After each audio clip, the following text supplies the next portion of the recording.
8h30, Al Jazeera, la chaîne d'info du Qatar, a donc décidé de ne pas diffuser justement la vidéo du tueur Mohamed Merah face aux suppliques des familles, face également à la pression des politiques. Gilbert Collard, bonsoir. Vous êtes l'avocat de la famille d'Abel Chenouf, ce parachutiste abattu à Montauban. Vous êtes soulagé ce soir? Oui, je suis soulagé, bien qu'encore inquiet, parce que cette sordide vidéo peut malheureusement circuler ailleurs. Vous le craignez? Oui, je le crains. Je le crains parce que c'est une entreprise de propagande et elle risque de ne pas s'arrêter là. Je l'ai dit ce matin dans les grandes gueules, et je le réaffirme ici, si cette vidéo est exploitée, immédiatement, une plainte sera déposée. Il n'est pas question de céder devant cette pornographie terroriste. Il n'est pas question de céder.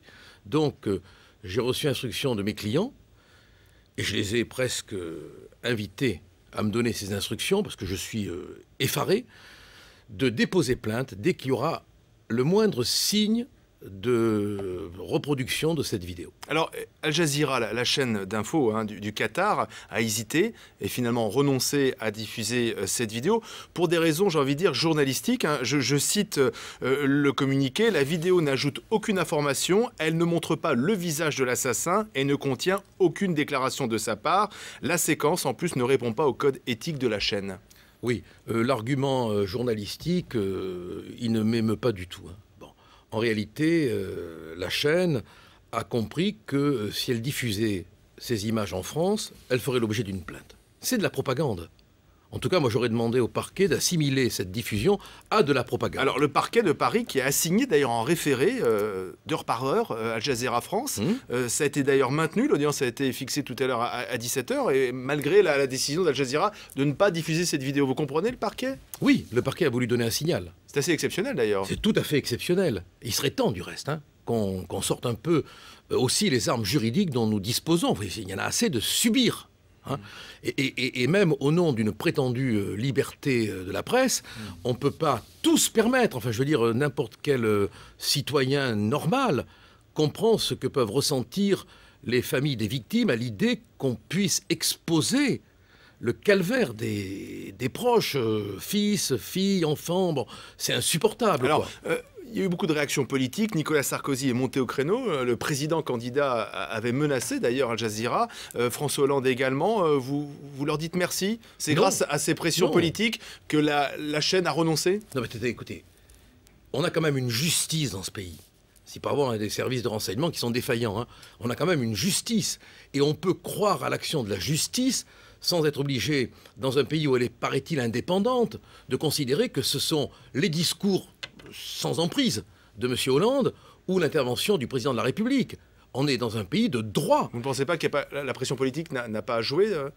Écoutez, j'ose espérer que même s'il n'y avait pas eu de pression politique, le procureur de la République, qui est quand même garant de nos libertés, aurait agi. S'il faut vraiment, pour qu'un procureur se bouge dans une situation pareille, qu'un candidat à l'élection présidentielle, qui est le président de la République, ou qu'un candidat qui n'est pas élu, ou que des candidats, d'où qu'ils viennent, se manifestent, c'est un peu triste entre nous. Vous savez bien qu'aujourd'hui, à l'heure d'Internet, cette vidéo, certes, sera peut-être pas diffusée par un média qui est regardable en France, mais elle peut se retrouver sur un site, cette vidéo, et partout dans le monde. Mais je pense qu'alors là, le politique devrait entrer en jeu. Il faudra qu'il y ait des mesures de rétorsion contre les pays qui se livreront à cette pornographie terroriste. On ne peut pas l'accepter. Il en va de notre dignité.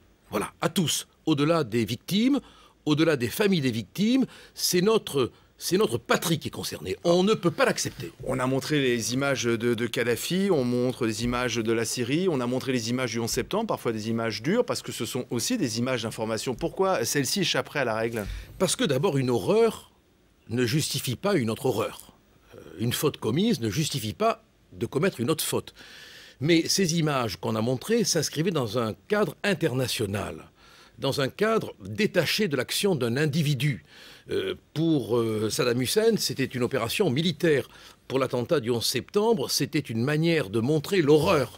C'était les victimes elles-mêmes qui voulaient exposer l'horreur dont elles avaient souffert. Là, c'est un acte de propagande. C'est l'assassin qui veut qu'on voit le sang et la mort de ces actes. Ça n'a rien à voir. Et on ne va quand même pas donner satisfaction à ce criminel post-mortem. Les médias seraient complices. Mais les médias seraient complices et à ce titre devraient être poursuivis. Le père d'Abel, qu'est-ce qu'il m'a dit au téléphone ce matin? Il m'a dit, si on diffuse ces images, on le tue 2 fois. Vous le comprenez, ça? Et tout ce qu'on pourra faire pour l'empêcher, on le fera. Alors, vous citez le père d'Abel. Il y a une polémique déclenchée depuis les propos de Nicolas Sarkozy, oui, tout à fait, oui, sur les musulmans d'apparence. Oui. Le père d'Abel a été choqué par ces propos. Je vous propose d'écouter et puis vous réagissez. Mais je ne savais pas qu'il y avait, moi je croyais qu'il y avait que des soldats avec un emblème national, mais je ne savais pas. Monsieur le Président de la République, s'il vous plaît, soyez digne, taisez-vous, taisez-vous, taisez-vous s'il vous plaît. Laissez mon fils dormir tranquille, laissez les autres enfants dormir tranquille. Quel est le rapport avec l'assassinat, avec le drame et la religion, monsieur le Président de la République? C'est quoi? Vous cherchez quoi? Demandez à Marine Le Pen qu'elle vous aide dans ce cas. Mais arrêtez, arrêtez monsieur le Président.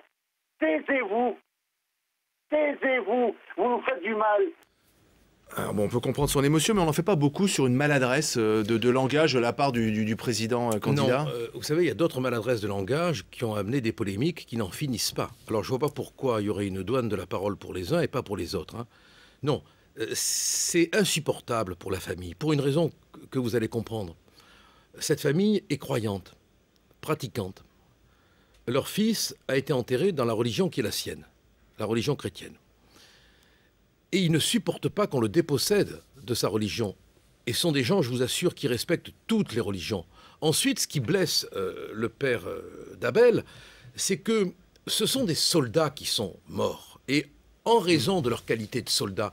Et ils ne supportent pas qu'on introduise une discrimination entre des hommes qui étaient des frères d'armes. Voilà, ça lui est insupportable et je crois qu'on peut le comprendre. Merci Maître Collard, l'avocat de la famille d'Abel chez nous.